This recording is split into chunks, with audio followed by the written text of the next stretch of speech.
Maamnan ako diri sa site. So mauna diha ang corner lot katong sold na 207 square meter. Mas ubos na siya compare kani diri akong gibarugan, mas nindot ni mao ni ang 200 square meter nga available. Makita nimo na ma'am, oh, dagat na ma'am, dagat na.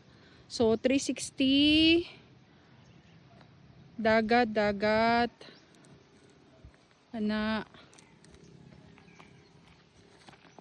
na, and then padung dito kana dinha mountain, 360 dagat. So kana diha ma makita nimo na diha nga road going na sa gate, kana diha sa ubos mao na diha ang swimming pool.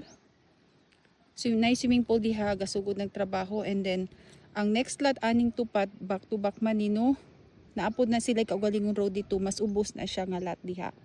So mas nindot jud ni kay sea view ni niya mas elevated.